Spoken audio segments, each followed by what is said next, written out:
many years from now, would you be willing to trade all the days from this day to that for one chance, just one chance, to come back here and tell our enemies that they may take our lives, but they'll never take our freedom?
To Anti-Tyranny News Radio here on UCY.TV.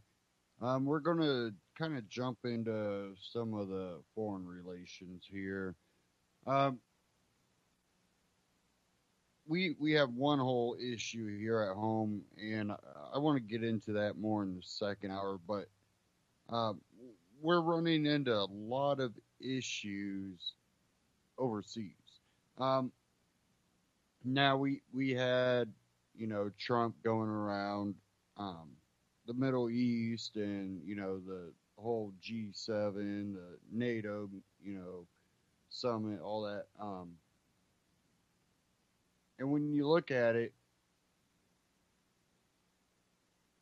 it's pretty interesting. And while he was in Saudi Arabia, he came up with this $110 billion arms deal. And we'll kind of get into that. And I believe what he's trying to do is play a card in the Middle East. Our relations with Saudi Arabia are kind of sketchy at best. They're allies with us for benefits, and I believe that when they don't feel like they're getting the benefits, they tend to retaliate in many different ways. One thing they've been doing is they kind of went after our oil industry by cutting their own prices. I believe that's part of what played into some of this. And really, they kind of put themselves in a situation where they can afford to do that because it is cheap to get the oil out of the ground. But in doing so, too, they're also cutting revenue and, economic, growth by doing that.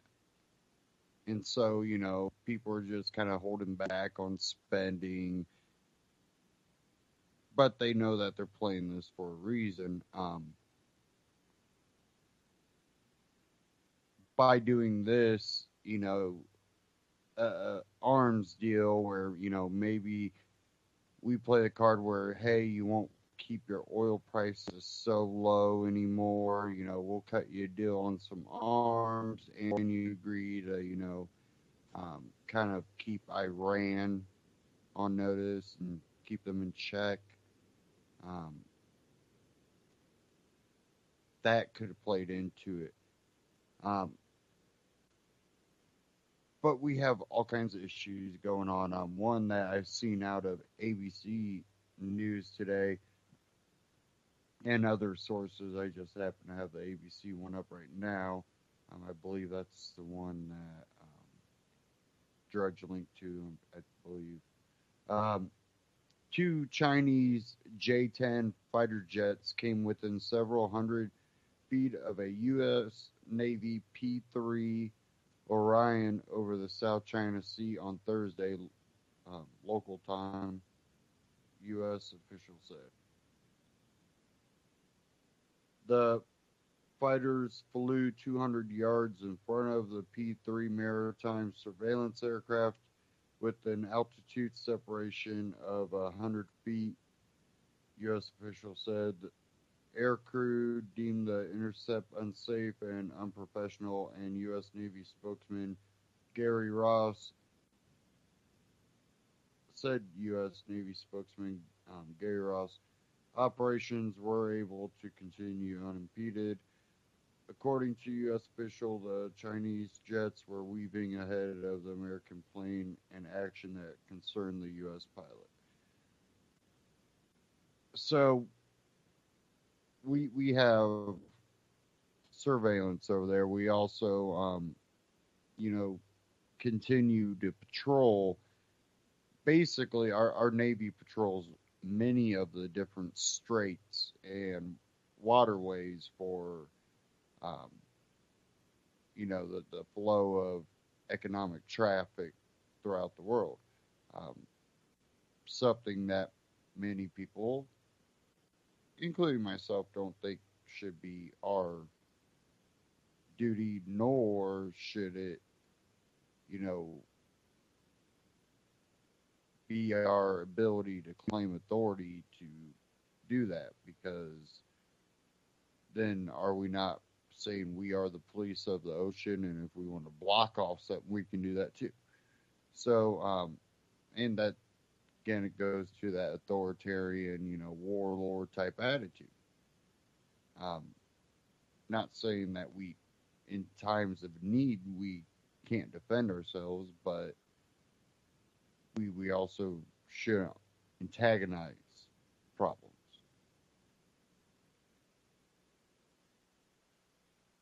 It says the encounter appeared to have occurred the same day that the U.S. Navy destroyer USS Dewey sailed within 12 miles of the Mischief Reef in the South China Sea, conducting a freedom of navigation operation by the artificial island claimed by China.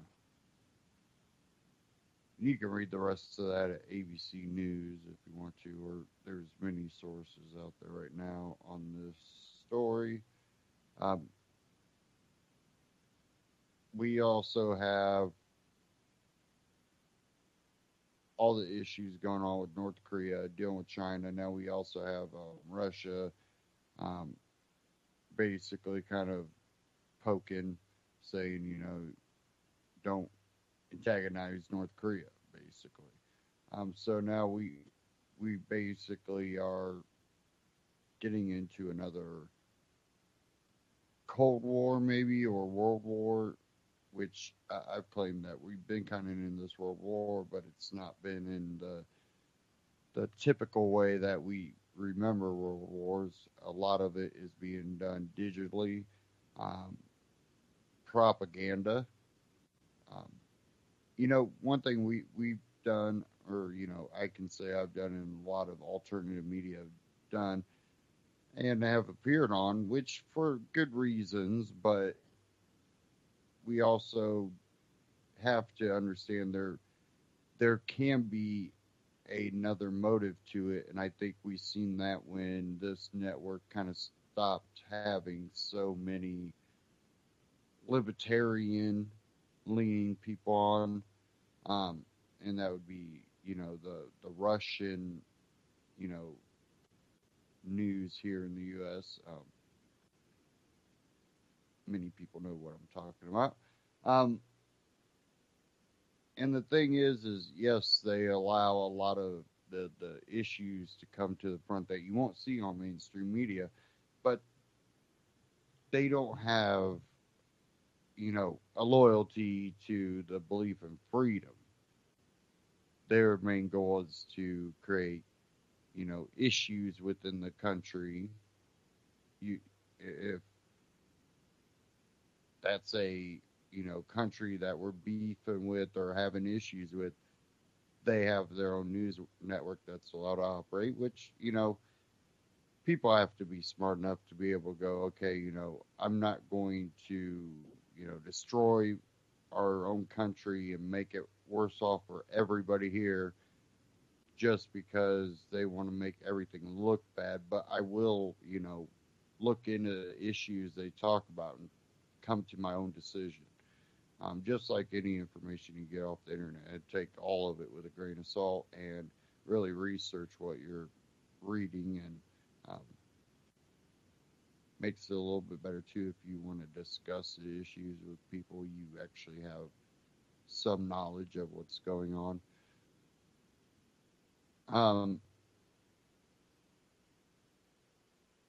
With all the stuff going on in the Middle East too, I've talked about it. I'm not against people immigrating to the U.S., but I am against us going into countries, destabilizing it, sparking more radicalization of people, and then going, hey, let's open the doors to all these people, not knowing, which ones coming in are a part of some rebel alliance that's wanting to target the U.S. It doesn't make sense. It's saying, hey, let's create an issue.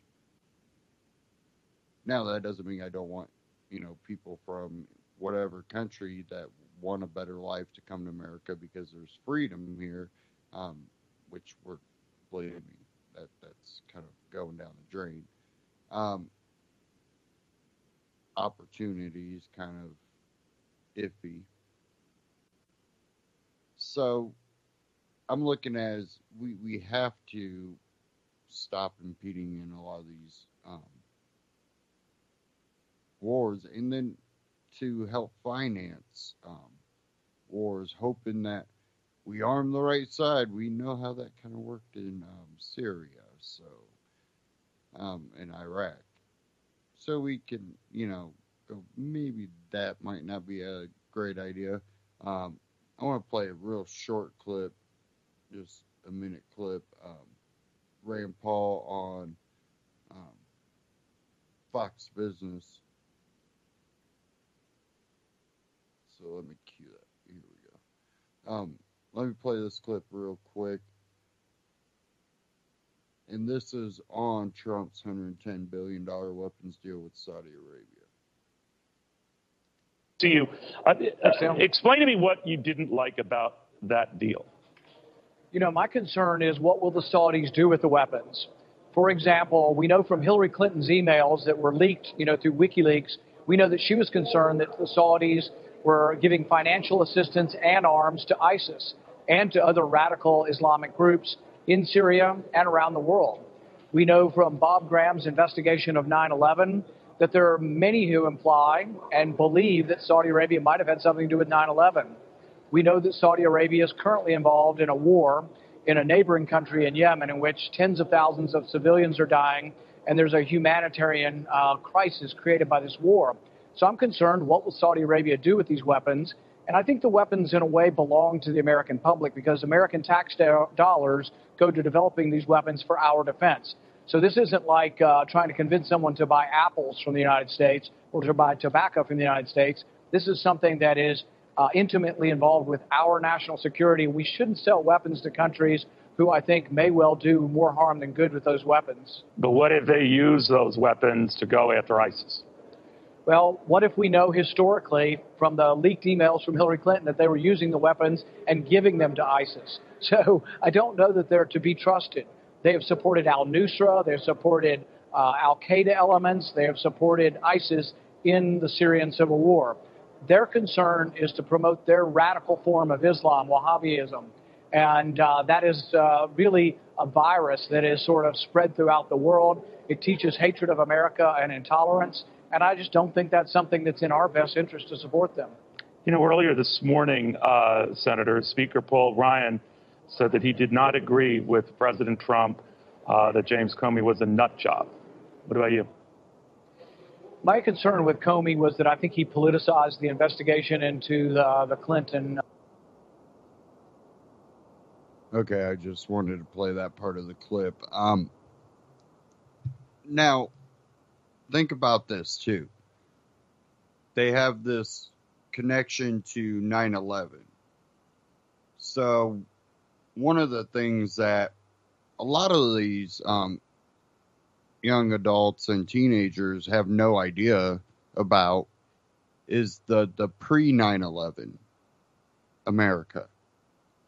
A lot of these people, younger adults and teens and stuff, if they were alive, they were too young to really remember it as a young adult and, becoming an adult.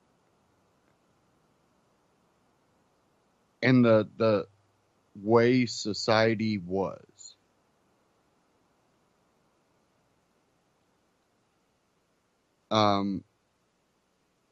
What I seen was there was a lot less racial friction. Now, I'm not saying everywhere. I'm just saying my experience and a few people that I've talked to, their experience.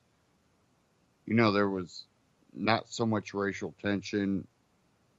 We grew up, whatever race, all together, never really looked at each other in any type of, racist way. There might have been the one or two racists, but they were kind of the outsiders.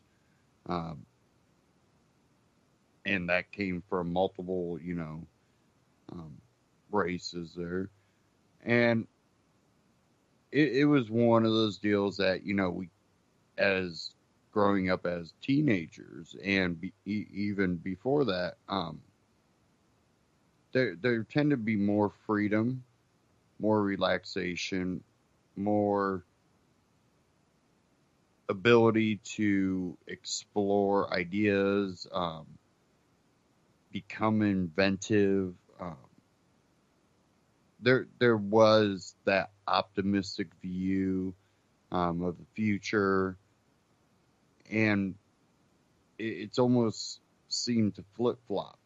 And I've had to take a break from the whole news cycle, and really just get some relaxation time, because it's really amazing how much just tension, friction, and just all kinds of bad ideas out there, and they're taken seriously. And by now, I think intervening in every ordeal overseas, that should be a card that's way overplayed by now. Our involvement in the Middle East is starting to become the same cycle of history that we continue to see in the Middle East. Now, we are heavily involved over and over, over and over. And it's not like we're making anything better.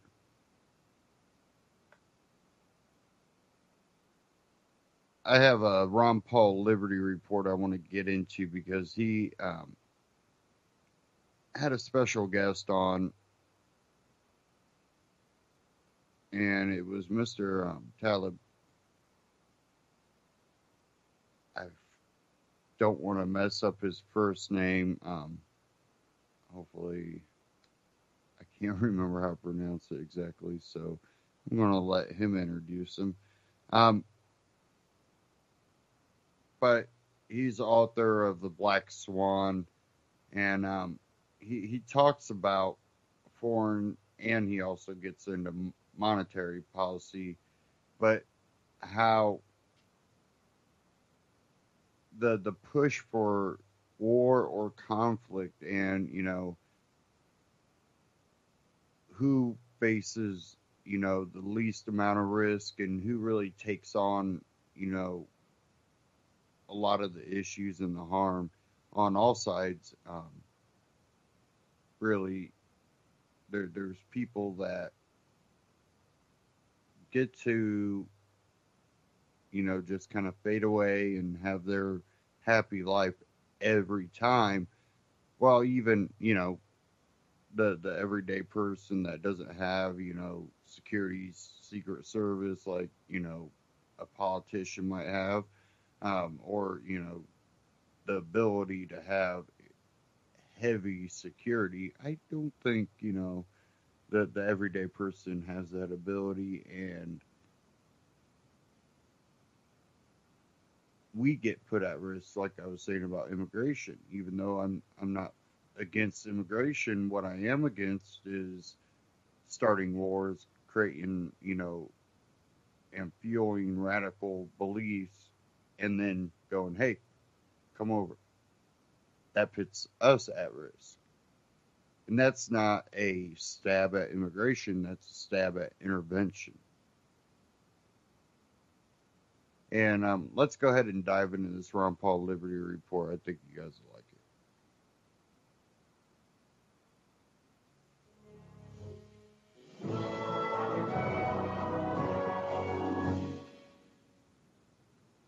Hello, everybody, and thank you for tuning in to the Liberty Report. With me today as co-host, Daniel McAdams. Daniel, nice to see you. Good morning, Dr. Paul. Good. We have a very special guest today. Yes. A friend of Liberty and a friend that I've known for several years now. And he's a famous person, though. He's really famous. Probably the most famous people we've had on this program. But he's a writer, an author, an investor, and he's well known. And I think the one thing he's best known for is a book he called The Black Swan. And that is Nassim Nicholas Taleb. Nassim, welcome to our program today. Thank you very much. I'm very honored to be here. Well, very good. This is a special day for us because there's a lot of questions that we have for you, and you have a very, very good understanding of economic policy, and you made it work for you, but you write about a lot of other things, too. In a recent article you put out, you used the word interventionistas, and I thought, well, that's a pretty neat word. It sounds like something I need to read. And Daniel, of course, was fascinated with that article too. But there's a lot of things that we can talk about. I, of course, as Daniel is, we like to talk about foreign policy, but anything that you might want to bring up is fine. But we certainly want to, cover as many bases as we can. And the one theme that I got from your book is that about predicting about risk, and I find this very fascinating. The inability to predict risk of rare events. Yeah, but the fundamental point is that people don't learn from the experience of others. So someone who can harm others for a long time will never improve because he's not paying a price for it. And that's not how nature works. Nature works at the level of the cellular level. Well, people who are harming others also end up harming themselves and eventually leave the gene pool. So that's how nature learns, because the species learn that way. And here we have a class of people who recommend foreign policy and basically make all the mistakes in the book with impunity because they don't pay a price for it. And you refer to that as skin in the game. Is that correct? Skin in the game, exactly. Lack of skin in the game. Now let's imagine that you had pilots who were absolutely unharmed by crashes. You see, and without a mechanism, and people are stupid enough to put them back on planes, and then they would crash a plane, kill all passengers, and continue. Well, that system would eventually lead to complete systemic destruction, and that's what we have now in foreign policy. Foreign policy is largely determined by a minority of people in Washington who have a mental defect, the complete mental defect. And they don't learn from the experiences of others. They don't learn from anything. So, for example, people who are recommending an interventionist foreign policy in Iraq recommended, again, the same thing, to install democracy, so-called democracy, and then we'll see what that means, in Libya. And, of course, they recommended subsequently the same thing in Syria.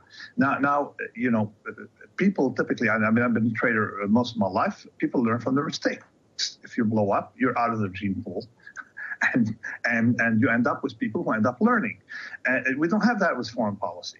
And you bring the same people back. So we don't have the mechanism. And that's the result usually of a very centralized system that ends up being dominated by what we call the elites. And these elites eventually destroy the system. And they've done it once in Egypt, pharaonic Egypt, when it was a centralized nation state.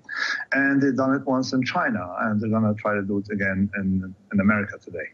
So it probably would be safe to say that the neocons probably need a little skin in the game. Maybe they would change their attitude. And also it sort of fits, my thought is that maybe this sort of explains why old people who don't fight wars are generally the ones who push us into war, and young kids who have to do with all the fighting. Unfortunately, too often those individuals don't do the fighting. And then, of course, one thing that was always annoying to me was to run into the chicken hawks, we called them. Yes, they were gung-ho over all this war, but they never dared put their own skin in the game, at an earlier age. And sometimes they'd get, and I don't fault them for trying to avoid the war, but I fault them for being willing to support the war. But when their numbers came up, they found ways to avoid the danger that they had to face. See, I don't think at any time in history have we had as many people transferring risk to others. At no point in history. I don't know, if you read the history of the Roman Empire, you realize that most emperors, less than a third of the emperors died in their bed. And had life expectancy been longer, even fewer would have. So the emperors, many of them died in battle. And many of them were first in line in battle. Like Julian was first in line when he died, when he was killed by a Persian by a Persian spear on the frontier on that. And so we never had that before. What we have today, so many people who sitting in the New York Times, a Washington office, or sitting I don't know where, can dictate foreign policy at zero risk, and of course an air-conditioned office and the comforts of life. But we never had that before. Two things that we need to figure out: that even in nature, you have a predator-prey game that has to include some kind of reciprocity. It's never complete aggression. But with these people, we don't have these breaks. Daniel. Yeah, and it's interesting. It's not even do they operate with zero risks, and I'm thinking specifically here of those who populate the think tanks along the Beltway. As a matter of fact, when they do mess up, when things do blow up, they actually find themselves advancing. There's more money from the defense contractors to fix the mistakes. We're talking about yet another surge into Iraq and Afghanistan after the last several were such disasters. So they actually even benefit from their mistakes. But I found it was a little bit frustrating because I think you made the most compelling case against interventionism. We try to make the case here on the show so much, but you almost sort of boil it down into epistemological terms, the inability, the incapacity to acquire enough knowledge to solve problems where you have no skin in the game. You're not part of the process. You have no understanding of the cultures that you're operating in the arrogance of the people in the State Department who will come up with another idea or the next idea or another one. I think it's just so compelling, this whole idea of information, the inability to have information. Yeah, I mean, actually, I even speculate that if you send the people in the State Department, you put them all on sabbatical and let them do what usually low hormone people like them do usually, which is pottery or whatever it is, and would have a lot more peace because they mess things up. It is well known that in the early stages of a discipline, say medicine, you usually cause a lot more harm than good. And it takes a long time for discipline to start improving. Now, meanwhile, these people manage to continue because at the macro level, you may never have convergence. Like in medicine, if doctor kills too many patients, at some point, he or she will have to stop. Whereas in the micro world, you don't quite identify the source of the problem. You cannot really zero in on who caused it. So things can continue for a long time. This is very dangerous. This is why this is the best argument against interventionism, by saying that two things. Number one, that those who decide in favor of interventionism usually are never harmed by that. And the second point, that in a complex system where you don't see cause and effect very well, you have to minimize things that can cause chaos and not maximize. And these people don't get the point. They're educated in the 60s and 70s, or educated today, but with books from the 60s and 70s, when we still didn't understand complex systems. Today we understand complex system, and anybody who knows complex system would tell you this is complete nonsense. Mm-hmm. I want to go back to this prediction of risk and these rare events. I understand that, but what about the category of inevitable consequences of bad policy? We do know that certain things happen. If governments do A, B, C, it generally leads to, bad unemployment and maybe price inflation, maybe weak economies, these sorts of things. So there are some consequences that we can predict.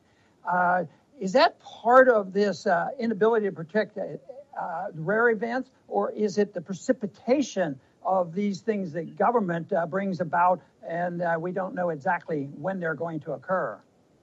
Actually, it's one way. In Anti-Fragile, the last book, penultimate book, Skin in the Game, will be out, I guess, in 6 months. But in Anti-Fragile, I explained that how systems become fragile because of government intervention. How if you stabilize things artificially, they will look smooth, and they will look. They will give you an impression of some kind of solidity, but in fact, they will weaken progressively and collapse in one block. Sort of like what happened in Syria, what will happen in Saudi Arabia. The smoothing out, or what happened in the U.S.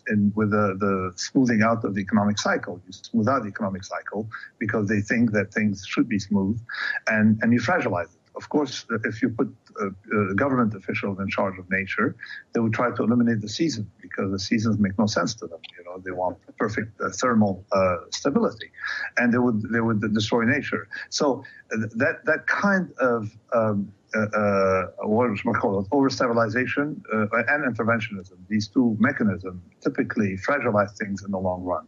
Now we understand the process rather well, but Washington is sort of like dominated by people who are neither practitioners to realize that we don't fully understand the world, nor smart enough to understand complex systems and things that are second order. Second order effects dominate in foreign policy and complex domain, and they only focus on first order.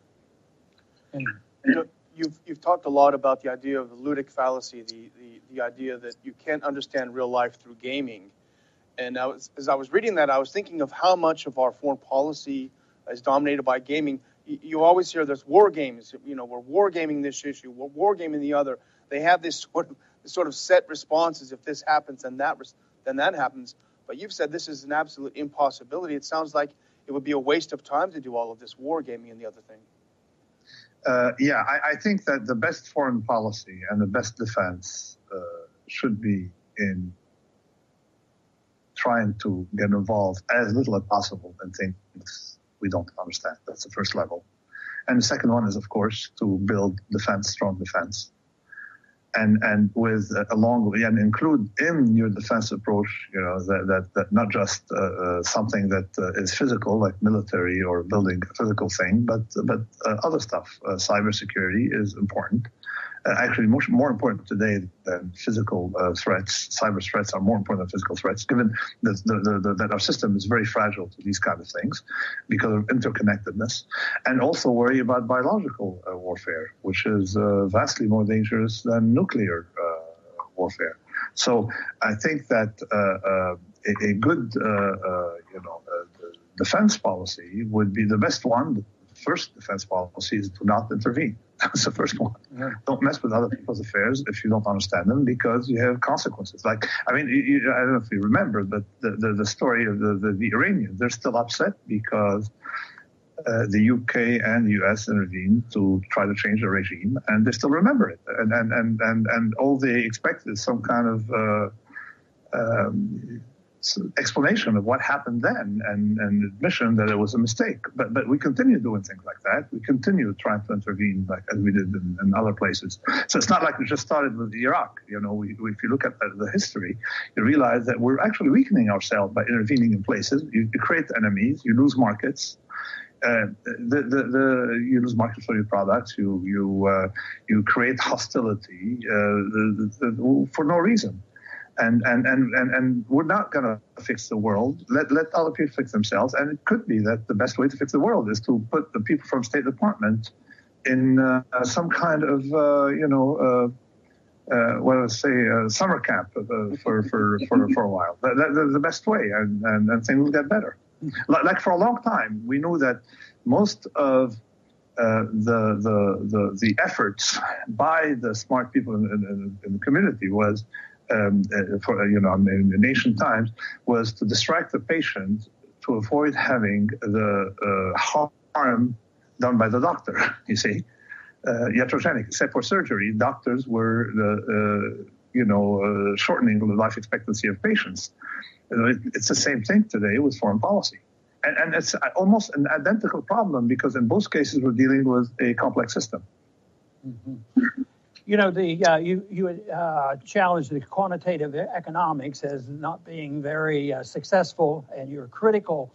And it's that group of economists that frequently say, well, when there's good times, maybe some are saying it now, generally at the end of a cycle, they say, it's different this time. Our charts show this. It's going to be different. It's perpetual wealth, perpetual growth. It's different this time because our computers tell us this is so. Could we play on that a little bit and say, well, maybe it is going to be different at this time. Maybe we have a greater distortion and a greater bubble than we've ever had before, and maybe the correction, when it finally comes, will be different this time. Is that overstating a possibility, or would you think that is that potential?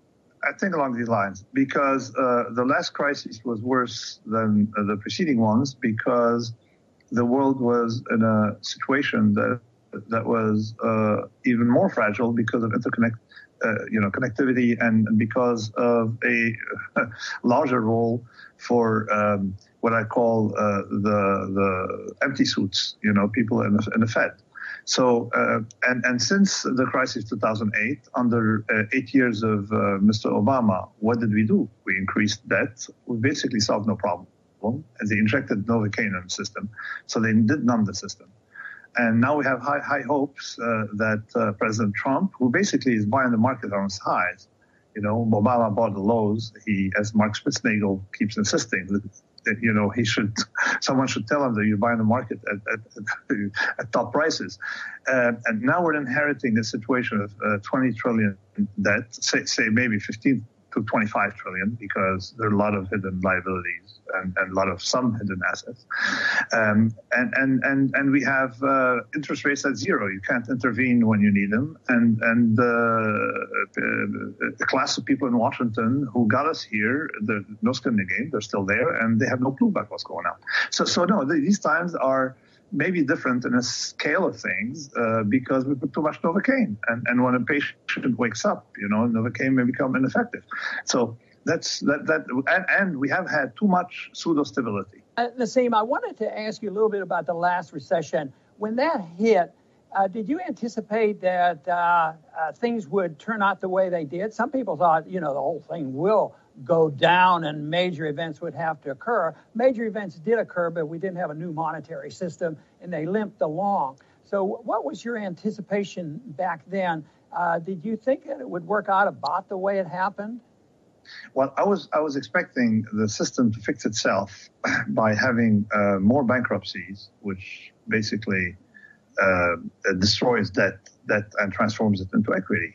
What happened instead is a shifting of the cost of the mistakes, namely, increase in debt, and the insolvency of banks, shifting that burden from the private sector to the public sector. That I did not expect. Nor did I expect, for example, that in 2010, the bankers would pay themselves the largest bonus ever in history, thanks to Mr. Geithner's intervention. So this I did not expect. So I told myself, they're putting a lot of Novocaine or they're putting a lot of painkillers, and you can make a cancer patient look a lot healthier, and while at the same time let the tumor increase. And this is what happened. So will the system correct itself? Maybe some structural change on the part of President Trump will give a boost to the economy, to the world, that would cancel out previous mistakes. I don't know. This is rather unknown territory, but on balance, I'm rather pessimistic. Daniel.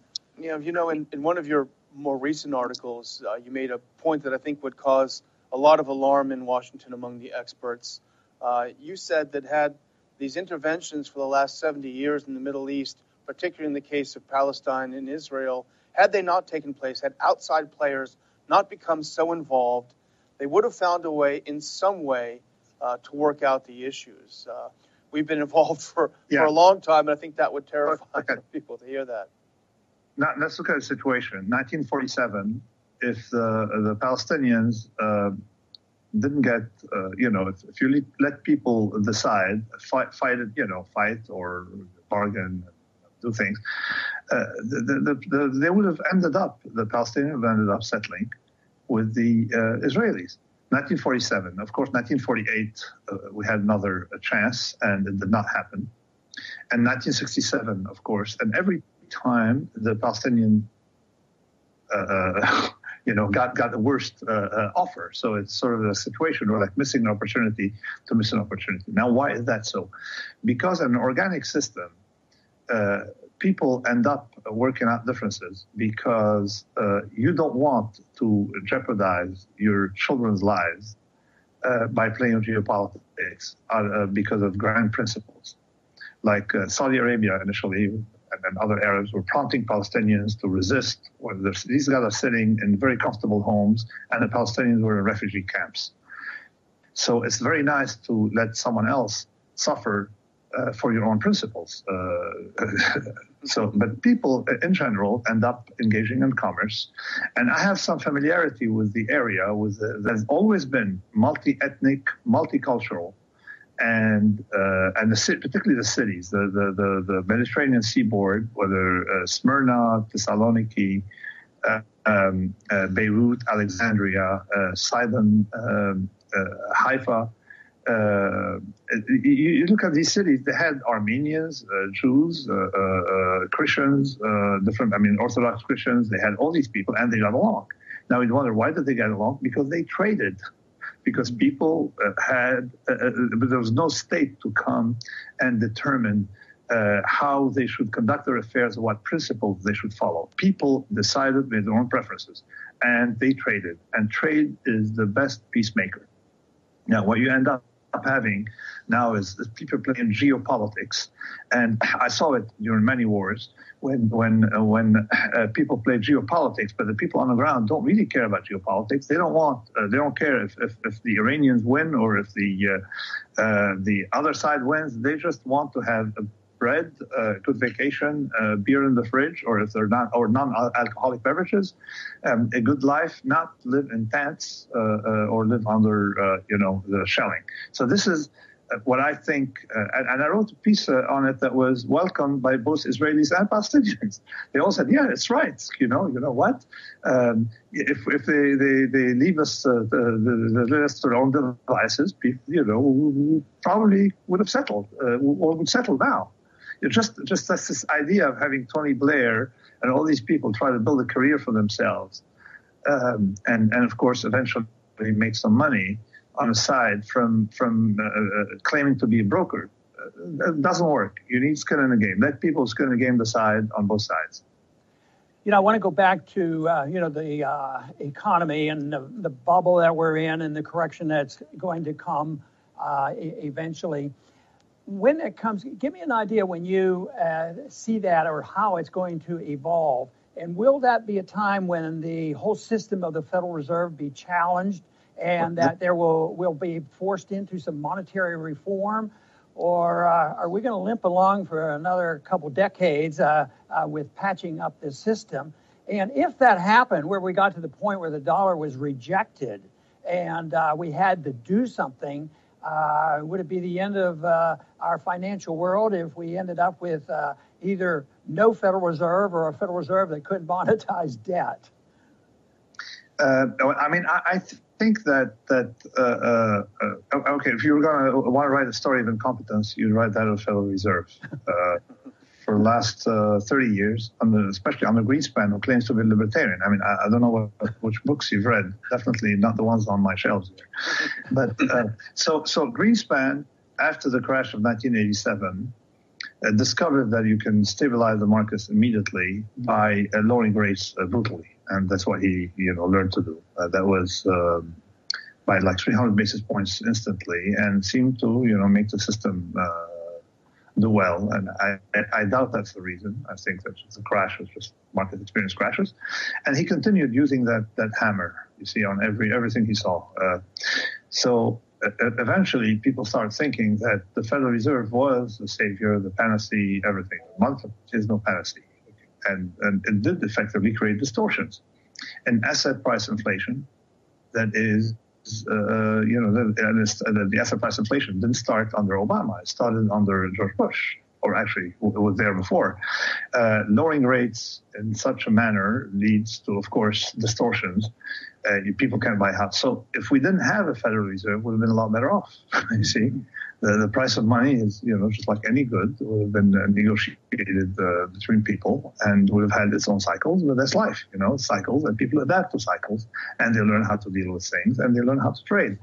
And now we've had these people, and then they ended up with their monetary policy under Obama, and we saw it here and in UK that had the effect of. And you look at that at some point, the price of real estate in New York, the median price was monstrously down and the average price was monstrously up. What does it mean?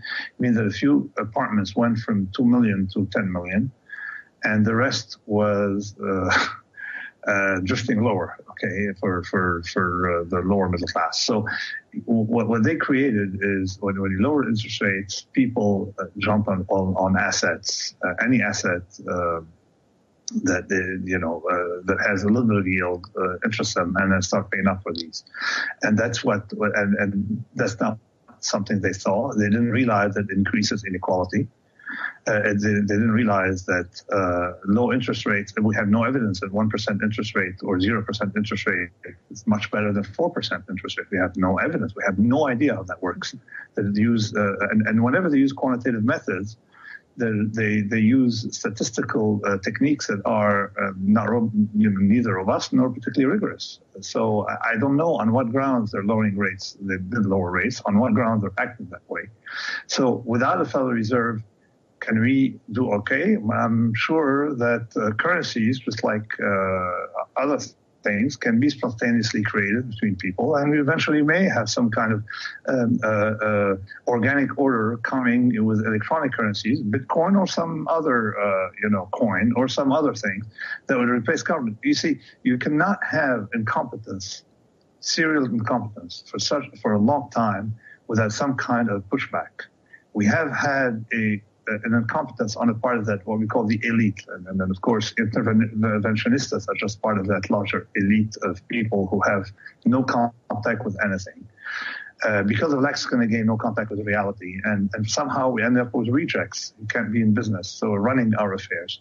And these metastatic, bureaucracies start going in weird directions. You can see in the IMF, the World Bank, all that stuff. Mm-hmm. And Brussels, of course. And now we have a pushback against them. It started in India, continued in the UK, it hit in the US, and even in France. And when you think in France, how many votes did Le Pen collect? Well, it's a lot of votes. Okay, a lot of people unhappy with what's going on. So we're heading in a direction of people wanting to have a direct control of their affairs without Uberized control of their affairs, and currencies may emerge spontaneously. You don't need a government to set the price of something, and you can use anything as to exchange goods and services. Well, no, go ahead. Sorry. No, I was going to say I think it's a great analysis, and if you have a closeout on that to finish that thought, and then we'll be needing to go. Can you close that up for us? Yeah, I would say that I'm okay. When I said earlier I was pessimistic concerning the state of financial markets. It doesn't make me pessimistic overall concerning the state of the world affairs, because I think that the future will be a libertarian dream, where we're going to be able to destroy what needs to be destroyed and build what can be built, in an emergent, organic, self-organized way. I think that it's a new era. When Ron, when you ran for election, we were still victims of the New York Times. The world has spent 50, 60 years where the news were one way, whereas traditionally, organically, news are two ways. He who gets the news also transmits the news, and we have that now on Twitter. I think that the social media is bringing us back to the old days where you can have no control of, and you can't have the control of the state or that class of people, the useful friends of that order, like the New York Times, CNN. They cannot control us. I mean, Trump was elected in spite of 263 out of 264 top newspapers wanting him to lose, and they will continue. So this is very, very optimistic, because this will lead to many more things concerning how the world is going to be managed in an organic Hayekian way, and I'm very optimistic in that sense. Well, that's a wonderful way to finish our little program here on a positive note, and I want to thank you, Nassim, for being with us today. This has been very interesting. I hope we can do it again someday. Thank you very much. I'm so honored to be here. Thanks. Okay. And I want to thank our viewers today for tuning in to this very important interview with Nassim Taleb. And please come back to the Liberty Report soon. Ron Paul Liberty Report, RonPaulLibertyReport.com, and Ron Paul Liberty Report on YouTube. Check them out, subscribe. Now, to kind of start off with the whole interventionistas, we have the same people continually rotating through, government and the military industrial complex that want to continue on the same, I need to be, the great commander in some sort of way of something that will go down in the history books. I really believe there's a group of people that do that, and they might not even realize it, but again, he kind of talked about it. I think that, he kind of points out a few things that, these people are kind of, that's how they are brought up to, believe, like the hoorah type, just always go for it. And, it's not in dissing the military. I believe there's a lot of people that join the military because they want to protect freedom. They believe they're fighting for freedom. I think that they're being manipulated and used, and I think it's unfortunate. And I think they don't see it as much until they come back and they have to struggle and deal with the VA, and now you're not out there, in the field, or you're not, moving your way up the ranks. Sorry, we'll get to you. And most people, veterans that I've seen, they've had nothing but issues with the VA. And anything, like even getting, checks, or, a lot of them have had issues. So, you know, you do though get the people that they're working their way up because that is how they are raised to believe. You know, you work your way up, you get to this, you know, you lead an army. What if there's no war going on? Well, nowadays, are we not always at war? We don't declare wars. We intervene. We change the wording and now we can act like it's not what it is.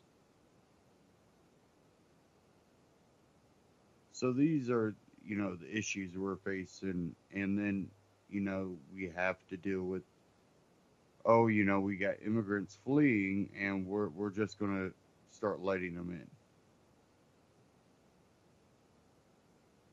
And it's sad because it's one of those, you know, catch 22s.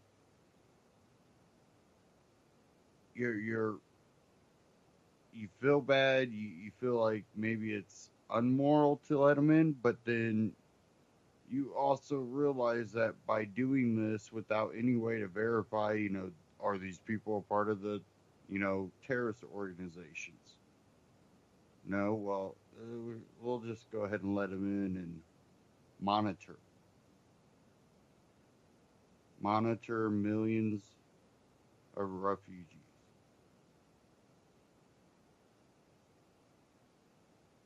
It again, you know, we are now the post, you know, 9/11 era. Again, kind of like what I was talking about at the beginning, you know, we don't really realize how much freedom we lost unless us that were, you know, adults, young adults, teenagers growing up, you know, before 9/11, you know, we can step back and go, this is not what we expected to see in the future. This is not what we were hoping to see.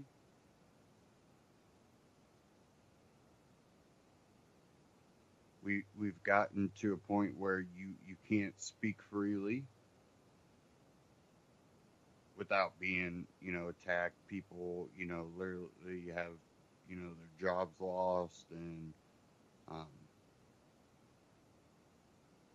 luckily I'm in a position where so far I've been able to speak freely. Um, but again, we're under that threat where we even see at Fox News, it seems they've, you know, been targeted by the left. They're anybody that has a powerful voice at Fox News, they're going after each top person and they're working their way down.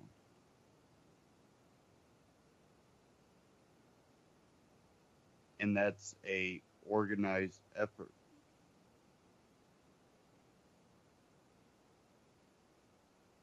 And that's really the only mainstream conservative channel that's out there. And now any mainstream will be strictly left leaning. Do you think any Republican has a chance? Do you think that might even be what played into Trump being the Republican nominee, the Republican, you know, president?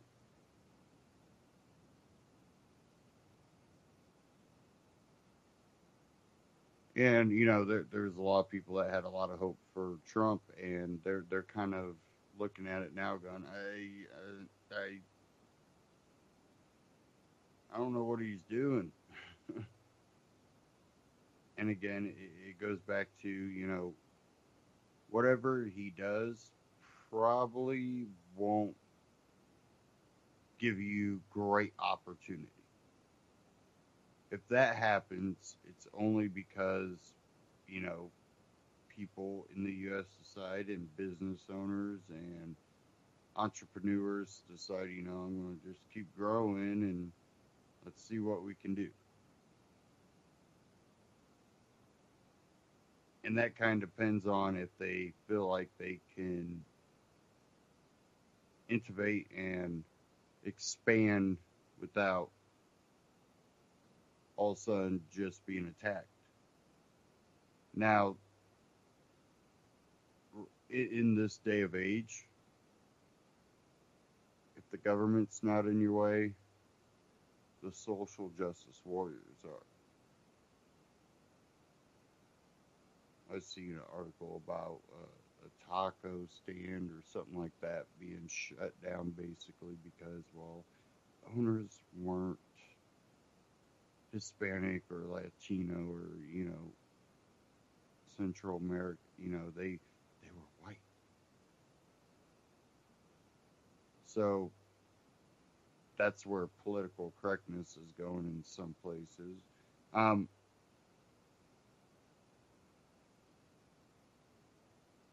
I think we're reaching a period where people are starting to finally get fed up with it, though. More and more people are just, they're tired of it. Feels like we have let a whole bunch of bullies out of the cages to run them up. And that's really what we've done. They run around yelling justice and freedom, and at the same time they abridge everybody's rights.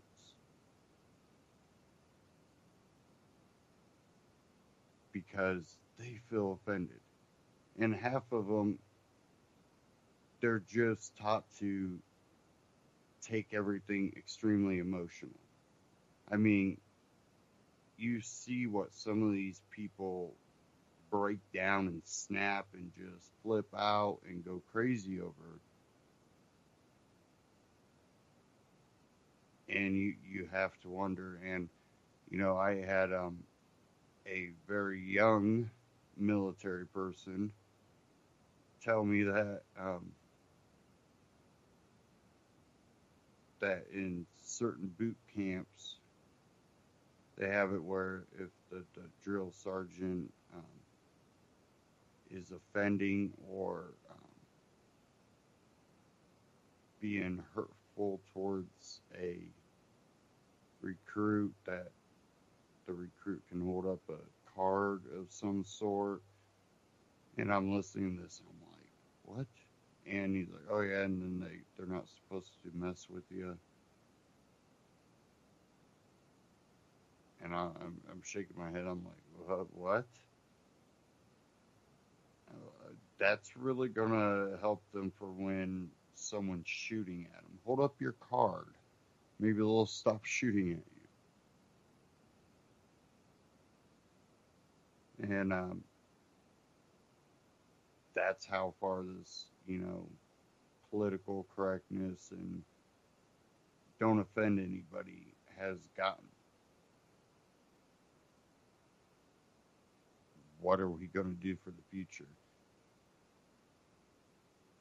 Now, at the end of that Ron Paul Liberty Report, he was talking about the economy, monetary policy. And one thing that was brought up is the bubbles. And I also had read an article from Foundation for Economic Education. And this one is titled, Any of These Three Bubbles Could Be About to Burst. And let me get this fully pulled up here.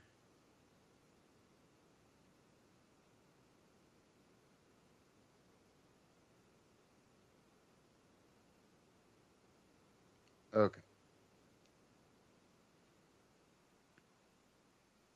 It said, moral hazard, easy money, cheap credit have never produced good results. History is littered with examples of financial disaster brought about by monetary manipulation, originating in central banks and then spreading to other parts of the system.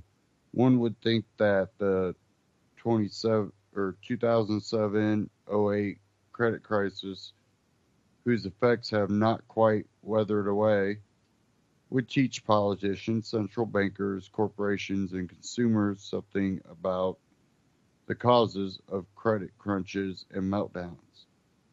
Think again. The world's four largest central banks have pumped more than $9 trillion into the system since the last financial crisis and brought about a world of absurdly low and even negative interest rates. The incentives generated by those policies and their effects, moral hazard, easy money, cheap credit, will lead to at some point to the bursting of a new bubble. Which ones? It's never easy to say, but the United States has seen an unhealthy growth of subprime credit and credit in general in three markets: credit cards, auto loans, and student loans. It would not be a surprise if one of these brought about the next credit crunch. Big debt. Total credit card debt has surpassed the 1 trillion mark for the first time since 2009. Student loans now amount to a total of 1.4 trillion, and auto loans are not far off at 1.2 trillion, an amount that dwarfs the pro-financial crisis peak. Over the past 5 years, U.S. corporations have issued more than 7 trillion of new debt, showing that the incentives created by those perversely low interest rates go beyond the markets mentioned before. However, the consumer credit markets are the ones already signaling distress, so we better pay some attention. Capital One, a big lender to subprime borrowers, particularly through credit cards and auto loans, has had to write off a lot of debt lately for a total of more than 5% of its outstanding loans, the level usually considered the threshold of a very dangerous territory. The auto loan sector is especially alarming. Auto sales doubled in the last 7 years and are now at an unprecedented level, as happened with mortgage loans before the 2007-08 debacle. Money was thrown around in the form of auto loans with no down payment and extended periods. Predictably, the industry is now experiencing defaults. Delinquencies are at the highest point since 2009. The result is a heavily increased supply of used cars that have driven down their price. A large part of the auto industry, including manufacturers who lend money to purchasers and retail companies, rely on the sale of securities backed by used cars to fund their operations. Rental companies also rely on the sale of used cars in order to purchase new ones.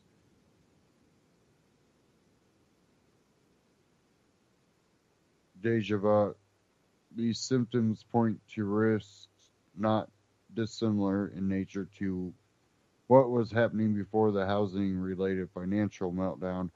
Banks are beginning to reduce outstanding corporate lending for the first time since that crisis. Total loans at the 15 largest U.S. regional banks in the first quarter of 2017 were $10 billion below the previous quarter, a very significant reversing of trend.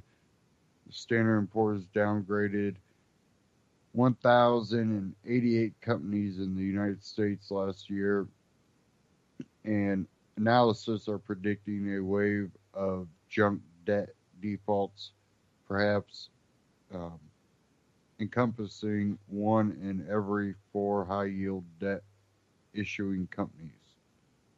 One can never tell exactly when a bubble will burst or which corner of the financial system will be the epicenter of the earthquake, but and when these looming bubbles explode, the main culprit will be the irresponsible policies that were supposed to prevent future bubbles. And that created the perfect storm of moral hazard, easy money, and cheap credit once again. And, I was talking about something to this point with one gentleman, and I also, had a concern because I know people that have been, you know, keeping their bills paid. They keep up with everything. They do want a little bit of a line of credit so that, they've already experienced, a fridge or something go out. And, you know, one said that their washer went out. That's like the third washer, but they buy used washers because they can't afford a new one. Um, and I've also, have people that are trying to get their credit up because of that. And when this happens, those people that have been, you know, responsible don't get that credit anymore. How the credit system, works here, it's very, you know, the more credit cards you have that you just put a little money on all of them and keep the minimum payment, paid. And the more you have, the better your credit score go, kind of backwards. Where people that might have a lot of assets, but always pay cash for all their assets, and well, their credit sucks because of it. They've not used enough credit to have a credit score. They can't, just go out and get a loan. I've seen people that were responsible have to get, pay for a secure credit card just to get their credit up so they can get a loan. And that's pretty backwards from people I know that have multiple credit cards, and they'll run them up halfway and they'll keep it there until they get money somehow to pay one or two of them off. Then they'll slowly run those ones back up. Then next time they get enough money, they'll pay a couple other ones off. And that allows them to get more credit cards. So they can actually hold extreme amounts of debt, even though they can never pay it all. And that puts them in a bad situation. Definitely if the economy takes a tumble. But that's what happened in '08, and we're basically doing it all over again. And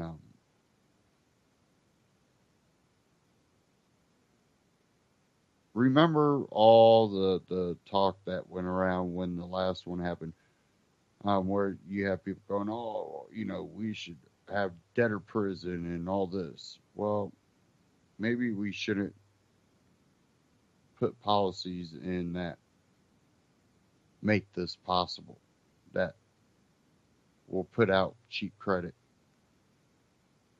Maybe look at our monetary policy that encourages more and more of this. And a lot of people don't know even what they're getting into. They just, this is what they're supposed to do. They're supposed to have credit cards. They're supposed to have a car loan. They're supposed to have a house loan. That's normal nowadays. But people that understand history understand that wasn't always normal until we started operating on a credit system. Get everything and pay it later. when at one point, you were supposed to save up your money and buy these things. People could save up and buy a brand new car. You want to know how bad inflation is? Most people couldn't pay cash for a new car.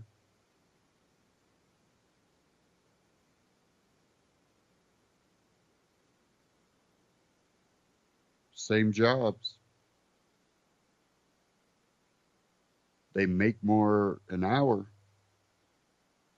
but inflation has surpassed what the hourly wage is.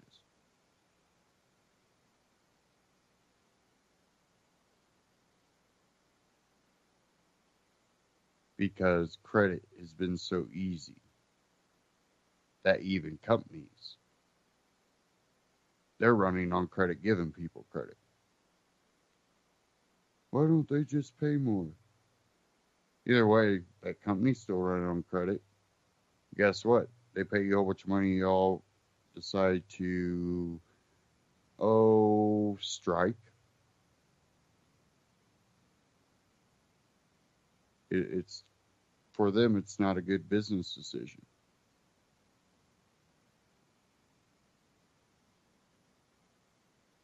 Not when you can get low interest loans.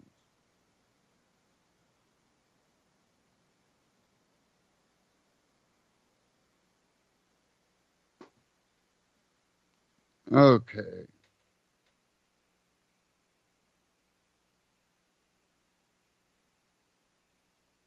I wanted to get into something real quick. If I can get to it quick enough.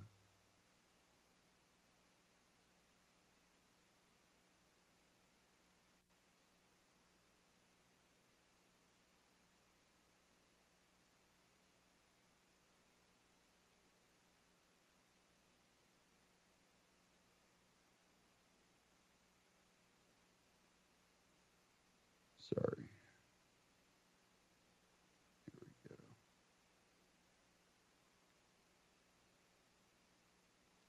I didn't have all this queued up yet.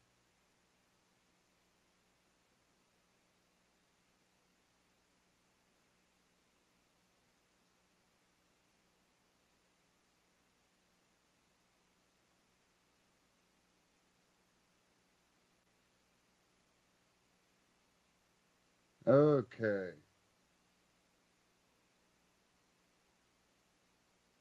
I want to get into Bitcoin a little bit because we were talking about monetary policy. And again, I've had people tell me, Bitcoin has, they've been telling me this for a couple of years now, Bitcoin hit its top and, it's really not going to go farther beyond that. It's not probably going to reach that level for a long time again. And at the same time, I watched it go up and up. I have one here from We Are Change. Bitcoin at 2,000, but what to look for now? And I think that price is a little inflated, but I don't think it's too inflated. I do think, maybe 18, 17 would be more of a correct price for it. But because it's gained traction, that's what's inflated it.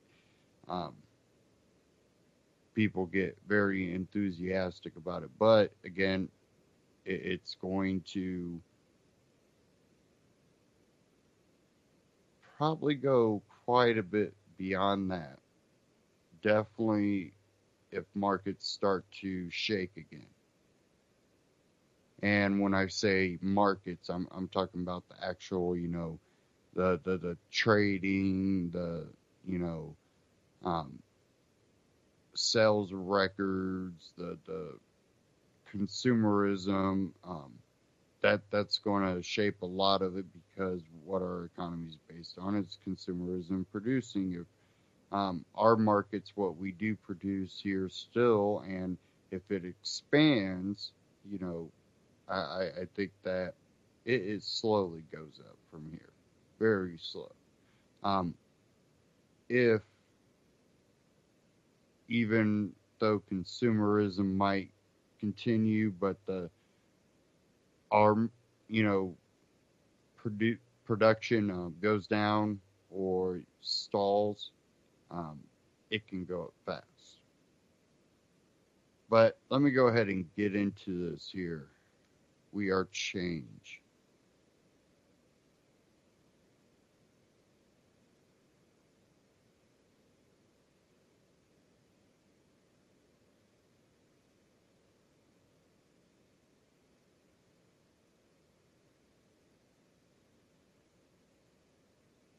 This is Lukadowski of We Are Change.org here in very sunny and bright London, England. And I'm here with Joby Weeks, who's a Bitcoin miner and entrepreneur. He just came into town randomly. We're walking down the street. We're going down here, and we see a Bitcoin ATM. And as you know, Bitcoin has just gone up to $2,000 per Bitcoin. And in this video, we want to talk about why that happened, some of the pitfalls because of that, and also a very important lesson on how Joby lost hundreds of thousands of dollars because of hackers. We're not talking about hackers, no. And how you could also make sure that that never happens to you. Now, Joby, first of all, I guess you're pretty excited, $2,000 per Bitcoin. How did that happen? Well, scarcity. You can't just print Bitcoin out of thin air. So, it's a deflationary currency. So over time, the supply goes down and demand goes up, which makes the value and the price go up. So lots of people are really excited about the blockchain and Bitcoin and are using it now. Over $1 billion a day is transacted right now all around the world. People are doing all this commerce, all this business outside of the banks. We finally don't have to use the banks anymore to do business, bro. And it's truly a global currency. My wife and I have been just, we see you on Facebook traveling. We've been traveling nonstop, spending Bitcoin all around the world. Hit up, what did we do? About 241 cities last year, 211 cities the year before, about 120 countries now. And everywhere we go, we spend Bitcoin. I saw Joby hanging out with Mayweather, like on TMZ, and he's talking to him about Bitcoin. So Joby is definitely on the inside when it comes to all the latest information about Bitcoin. He definitely has the go-ahead and the knowledge and the insight about it. But there's also a lot of people saying the transactions and the blockchain size are going to be a hindrance, that there's possibility of quantum computing making Bitcoin irrelevant. There's a lot of skeptical talk about Bitcoin now as well, especially when it's at an all-time high. What's your kind of understanding of the skepticism and your talking points against that? Well, truth comes in three phases. First, people, laugh at you and they don't believe you, and then it's violently opposed, and then it becomes self-evident. So, we're still kind of at the laughing stage right now. People don't believe it. It's only a $25 billion market cap. That's nothing. I know hedge fund guys that run more than $25 billion, and that's the entire Bitcoin global economy. So we're not even like a pimple yet to these bankers that are moving around $8 trillion a day. I mean, think about it. The oil cartel does a trillion a year. The pharmaceutical cartel, $1 trillion a year. These bankers do $8 trillion a day. What's $25 billion to these guys? But we're sneaking up on Western Union, MoneyGram. We're sneaking up on PayPal and Venmo, right? And what's cool about Bitcoin, and it's good and bad. You can't reverse transactions. So merchants like it because they don't have to deal with the fraud and the chargebacks and stuff. What a big problem though is by enabling you to not have a chargeback, all the transactions are bundled into a block and loaded to the blockchain. And so when that block is loaded, it can only hold 1 megabyte of transactions, about 2,200, maybe 2,300 transactions every 10 minutes. Well, that's about 7 transactions a second. Imagine if there's millions and millions of people using Bitcoin all the time, those transactions get backlogged.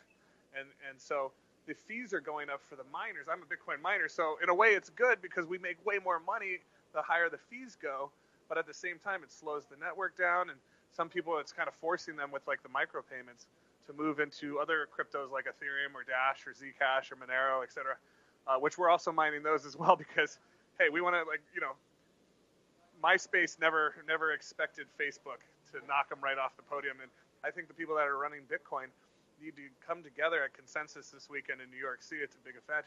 We need to get some consensus. half the team wants to go to SegWit, half the team wants to do Bitcoin Unlimited.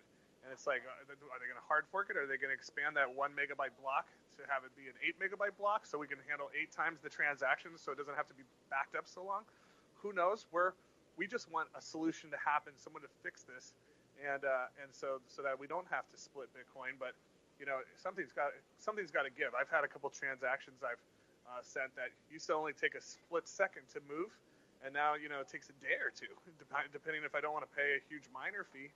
The transaction is backed up. So yeah, that's kind of the big issue here in Bitcoin. That's why Bitcoin is only $2,000 a Bitcoin, which is the highest it's ever been, but it should be $3,000 right now, and it's not because we're kind of at a stalemate here between the SegWit versus Bitcoin Unlimited factions. Yeah, whenever the news breaks about what actually happens with Bitcoin, we're going to be reporting on it. And it's also very interesting to see other alternative coins also skyrocket in this kind of boom of Bitcoin. Now, I've seen Steemit, which is a social media platform that we're on, just skyrocket up as well. All these altcoins are going up.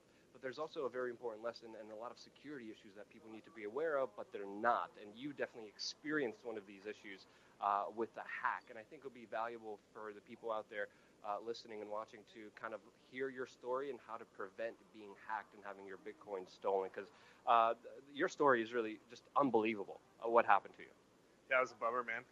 I didn't get hacked. It was the telcos. Those are the guys that are the weakest link. AT&T, Sprint, T-Mobile.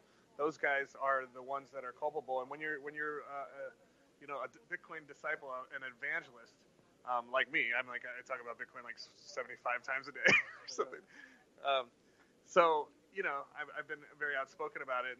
And we run a mine. I'm part of a club called Bit Club, which is now like one of the top 10 biggest Bitcoin mines in the world. And we've mined $80 million in Bitcoin. We're paying out members in over 80 countries around the world. And, long and the short, you become a honeypot, and the hackers are like, we see you're making about 100 grand, 200 grand a day.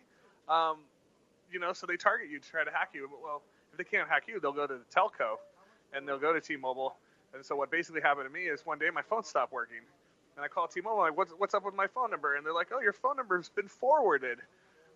Forwarded? Well, bring it back. Unforwarded. Bring it back to my phone. They're like, oh, sorry, you didn't call and do this? I'm like, no, I guess I'm being hacked or something. Or you guys are being hacked. You're the ones that... Because when you set up your Gmail account, you have to use a phone number or PayPal or your bank account or whatever. And so then if you forget your password, you click forgot password, and they send you an SMS code to your phone number, right? So that you can get back into your account. So, PayPal and these guys still haven't figured out Google Authenticator. And two-factor, T-Mobile doesn't use two-factor. That is bad, T-Mobile.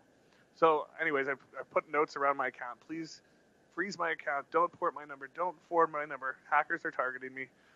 Stop it. So they're like, you can trust us, sir. You got our word that we're going to protect your account. I'm like, you sure? You're going to protect my account? Yes. Okay. So I got my phone number back. About 3 or 4 days later, my phone's not working again. Call up T-Mobile. Hey, man, so can you read the notes around my account? And before asking them anything, so they read the notes. They're like, yes, it says do not forward, do not port. You're being hacked. You're being targeted. Freeze the account. And I'm like, yeah, okay, cool. Thank you for reading the notes around my account. So what happened to my phone number? My phone's not working again. They're like, we ported your number yesterday. I'm like, you guys. So what happens is, they port the number. The hacker gets the number. You forgot password on your Facebook.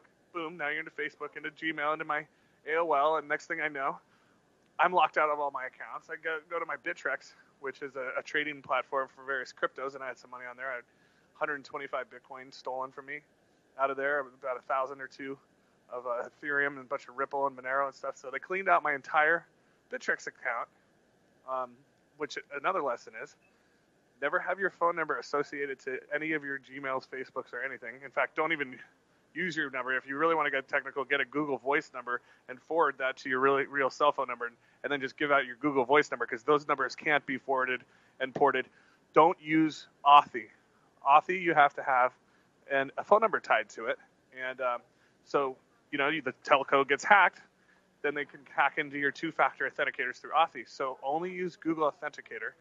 And another thing is put your private keys on like hard drive wallets like Trezor or Ledger, because then Even if they steal your phone number, they still can't get to your Bitcoin. So little things you want to know that because these dinosaur corporations are so slow in taking action, which is why this class action lawsuit that we're bringing against them is going to pay out so well, because we've told them time and time again not to do it, and they keep not doing it, or they keep doing it, and then everybody gets hacked. I mean, Forbes magazine just did a whole article if you talk about how hackers are stealing people's phone numbers and stealing their Bitcoins, etc. So anyways, that's kind of the update. It was a painful lesson, but if you guys can protect yourselves from being hacked, then it was worth it.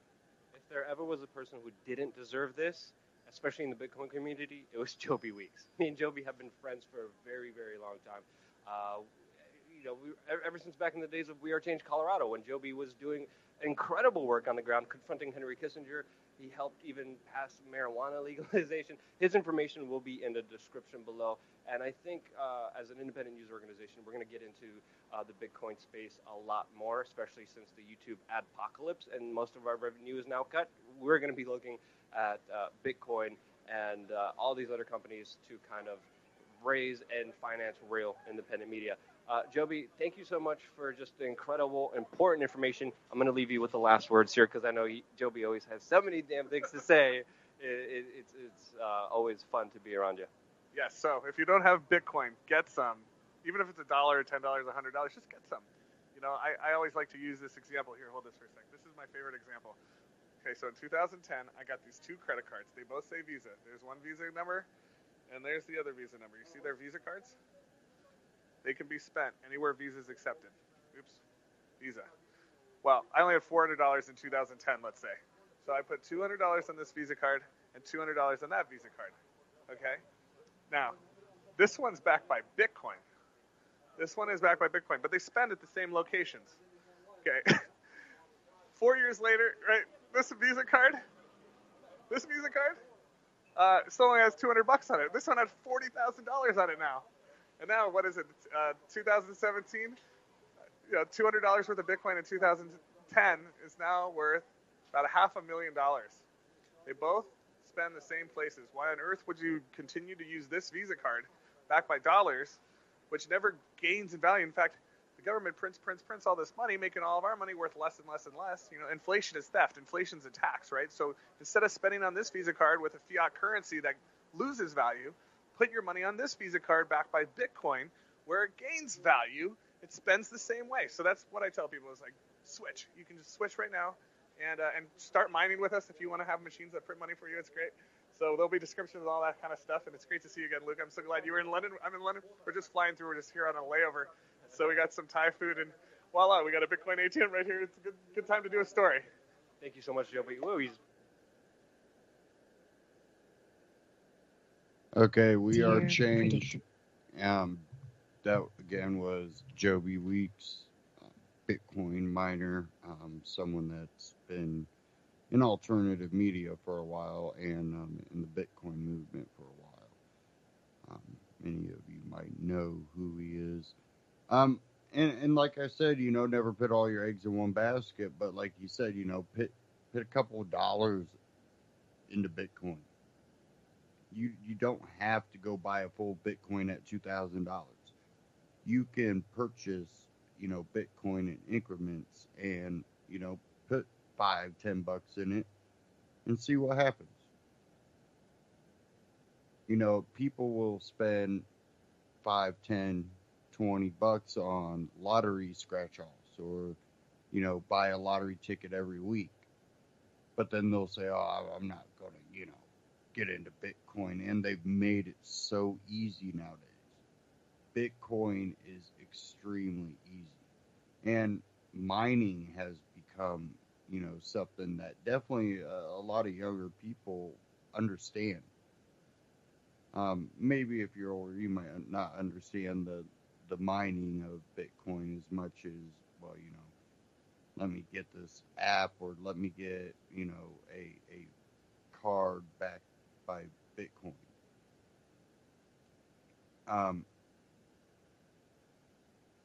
It's something that it's definitely a hedge, and potentially it can profit. which of lately it has. Even before it hit this mark, when it hit its other top marks and stuff, there was people that bought it at low prices and were able to purchase homes. Were able to purchase, some of them sold Bitcoin, some of them just, you know, was able to find someone that would accept payment in Bitcoin. And they cars, homes, pay off debt.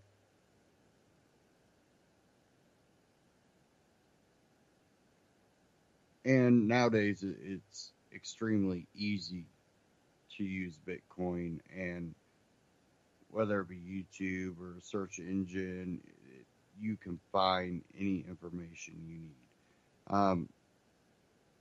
We Are Changed does cover Bitcoin quite a bit of lately.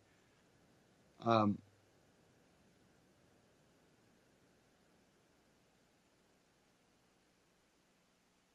trying to remember Joby's information, but I can't remember it. I can't find it here. But go check out that video, Bitcoin at 2000, but what to look out for now. Go check that out. We Are Change on YouTube, and you can check out wearechange.org.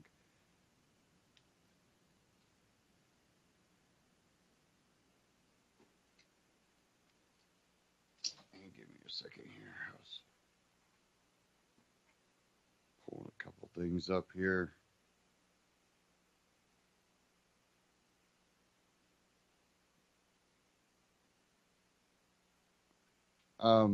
There was a breaking news, new bombshell. Kushner, Russian envoy, reportedly discussed secret communications channel between Kremlin and Trump team.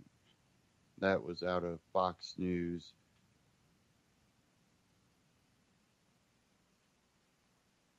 And I don't know. Let me try to pull up a couple sources here, see what is actually going on right now.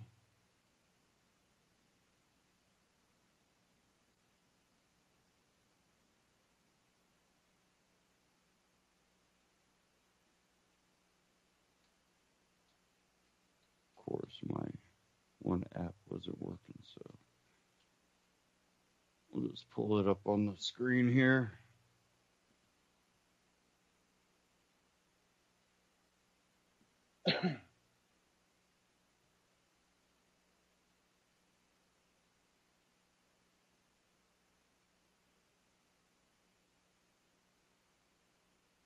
Okay, I have the article here now, Fox News.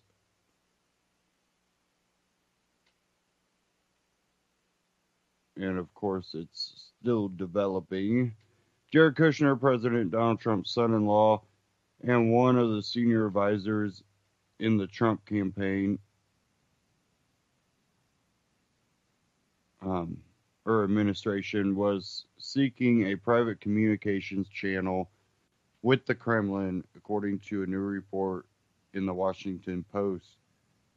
Kushner and Russian Ambassador Sergei Kislyak spoke of the possibility of coordinating a secret and secure communications channel between the Trump transition team and the Kremlin, the paper said. Kushner suggested the use of Russian diplomatic facilities as a way to shield their pre-inauguration discussions from monitoring U.S. officials briefed on intelligence reports, told the Post. And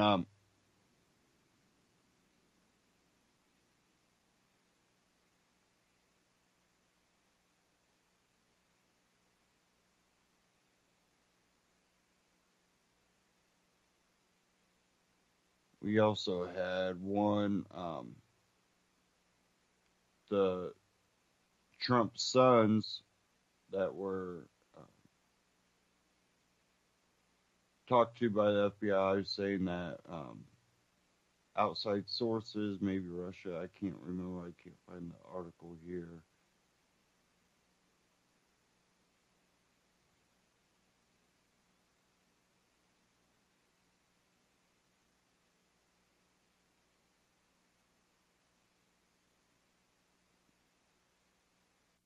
And of course, everything wants to start to freeze up now.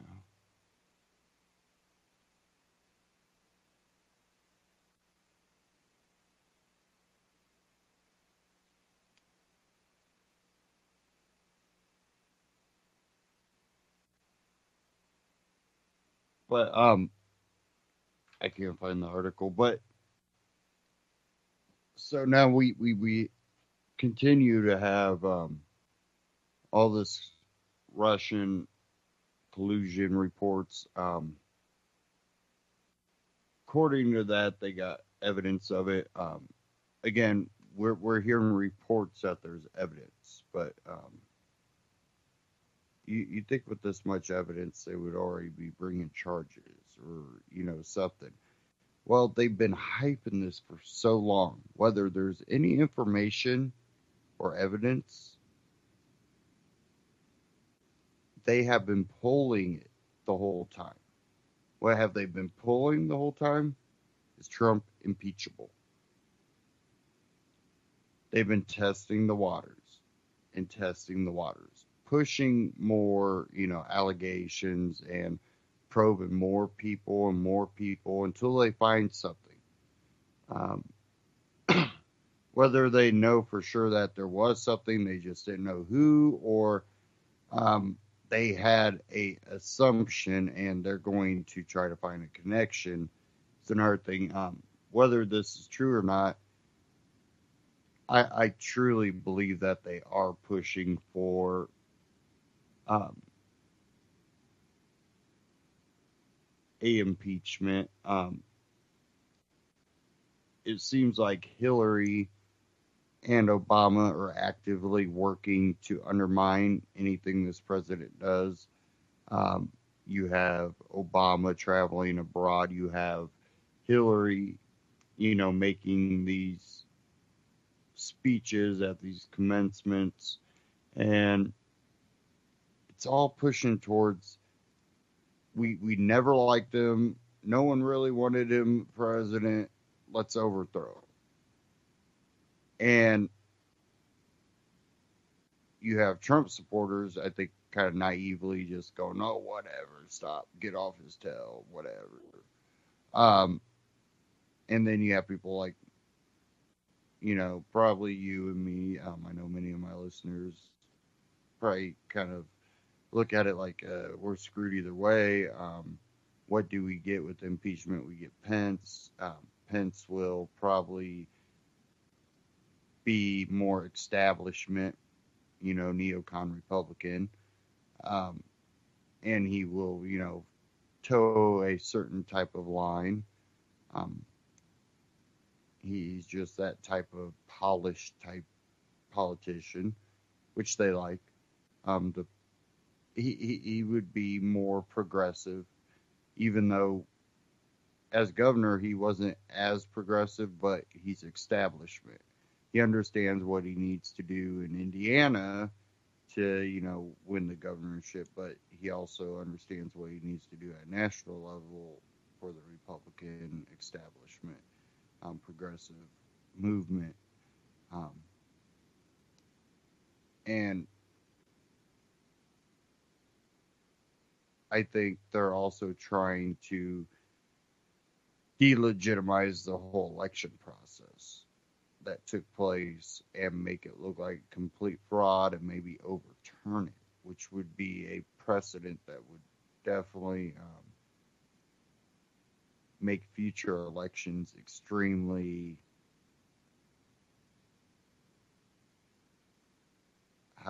I think they would become violent and out of control to more of a civil unrest. If, a lot of people vote for one president, but the other one can claim, government influence or outside influence from other governments, blah, blah, blah, blah, blah, blah, blah. And really, even without the evidence, start pursuing, and then people start getting upset. What would happen if, Trump gets impeached? How far would his supporters go? His supporters are very, very mixed. You have plenty that wouldn't, they'd be mad, but that's about it. You have others that could be crazy, my president got overthrown. And, if you want to look at it, it's a sham at the beginning. And I don't think our people that are truly in power are going to let any elected official change the system right now, because I think they're trying to bring it down, and now it's becoming a battle of who will bring it down and what will come out of it. Now, I've said this before, years ago, because I seen it just by what was going on with Obama and how far they were willing to push the envelope. And then to see, this election cycle, I really realize how far they're willing to push the envelope. And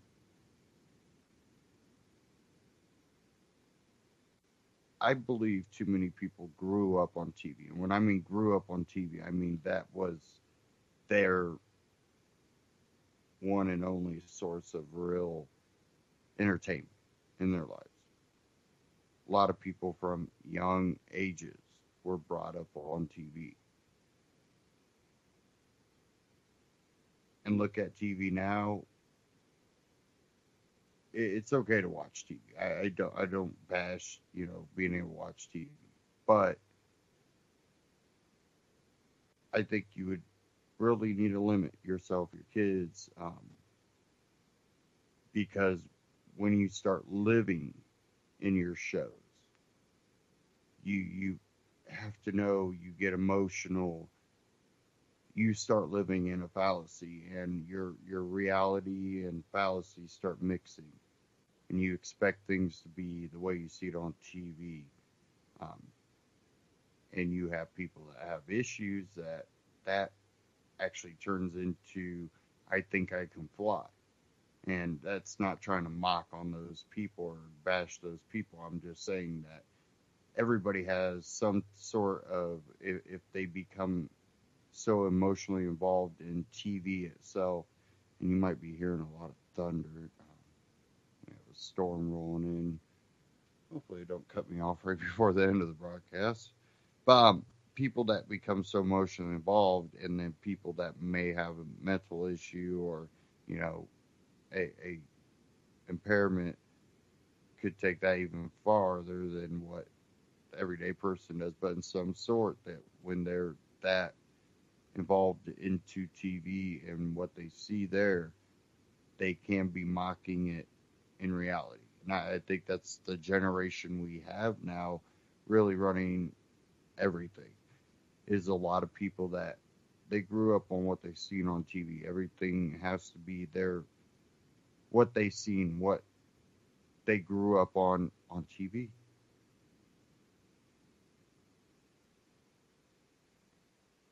And, it's not something that's new.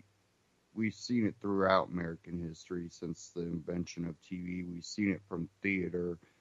We've seen it from books. But I think that thing that separated, the fantasy from reality is, again, breaking down. Something that,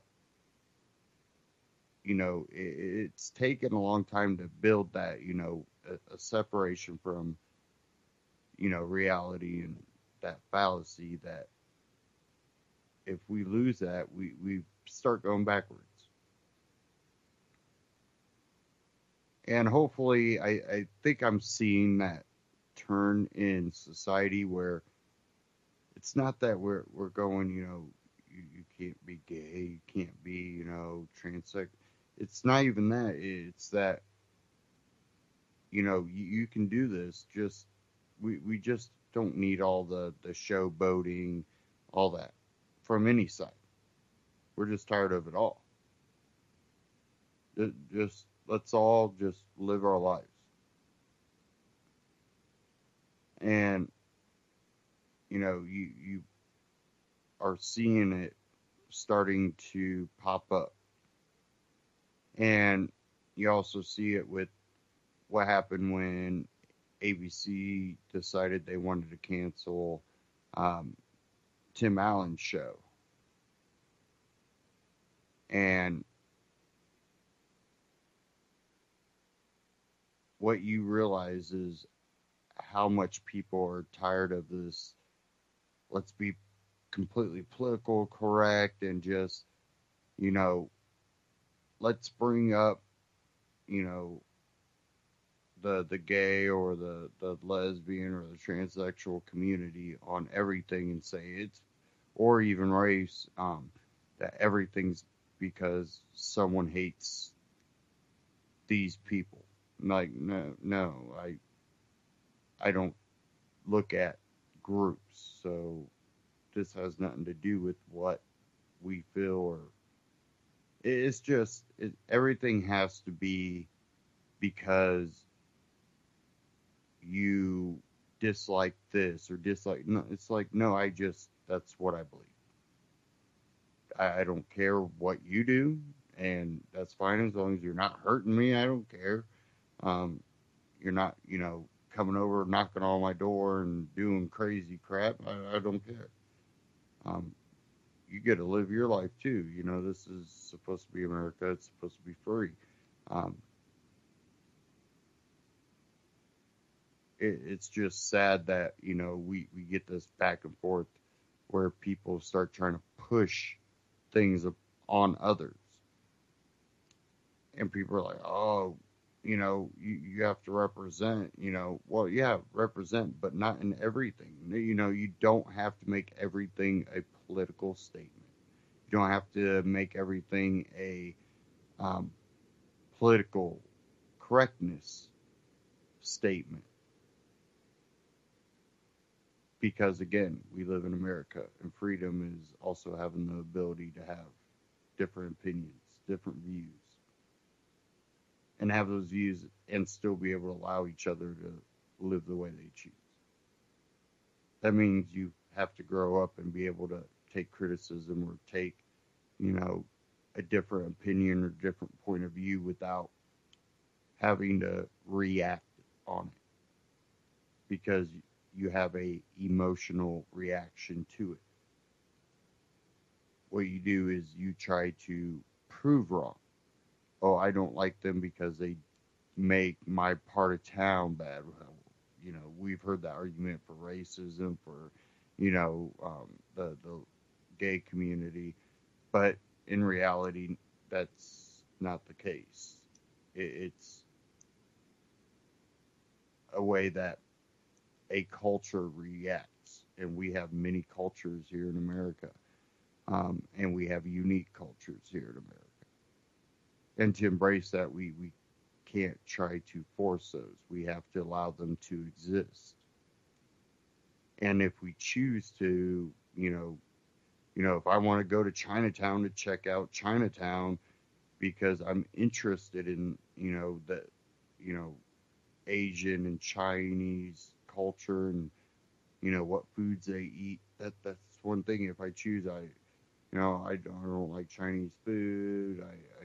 I have no need to go there. Well, then that's a choice I make. It's not a bad choice or a wrong choice. It's just a choice. But we have to stop feeling that we need to be offended by everything. Because by doing that, you're making things personal that aren't meant to be personal.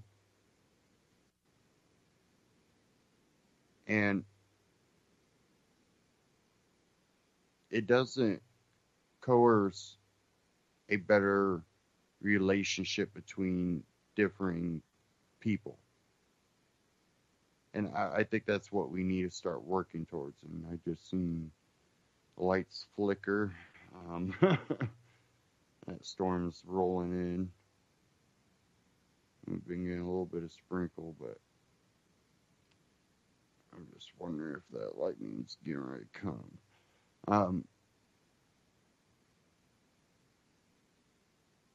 You know, we have so many issues to deal with, and a lot of it comes down to, do we all need to really become so emotionally involved in a lot of these things, where the emotional involvement is what is creating the friction? It wasn't a issue before between people.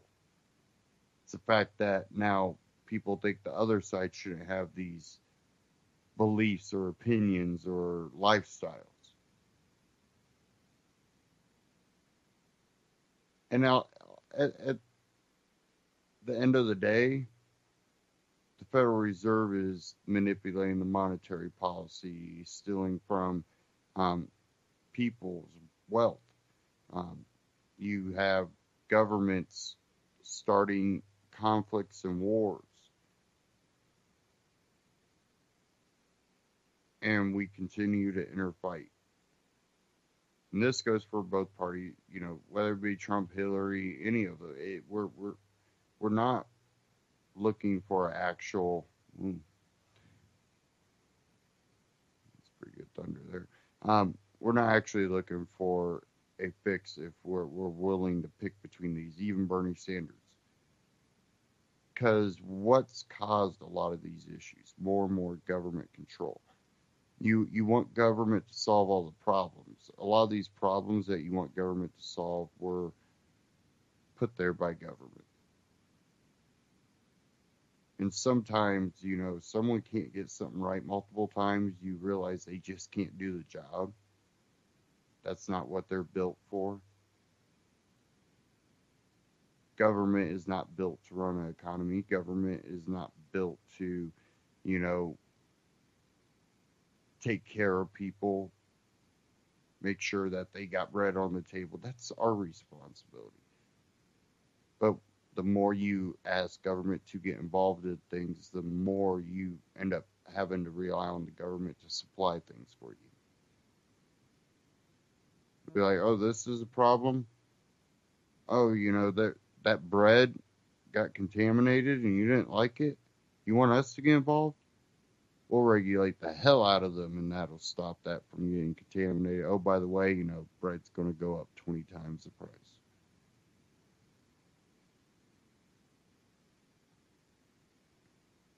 If you're afraid of the bread being contaminated, guess what? Start making your own bread. Or find a different supplier. That's how businesses, you know, thrive and fail. Someone that's contaminating their bread, guess what? I don't think they're going to be in business long.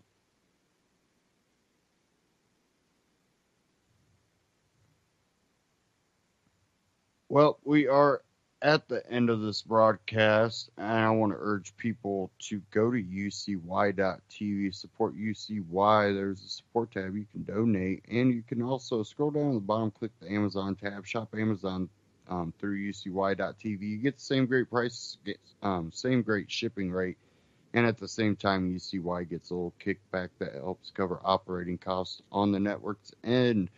And, you know, we were talking about Bitcoin, but I also believe in gold and silver too. That's one, you know, egg to put in your basket. And my choice is Amagi Metals. If you go to antityrannynews.com/metal, that'll take you to Amagi Metals. And again, same great prices, same great shipping rate. And they got a great selection of different coins. If you want to pay a little bit more, get more freedom-oriented metals, you know, that's a choice that you got through them. And they also accept Bitcoin for payment. Check them out. Take care.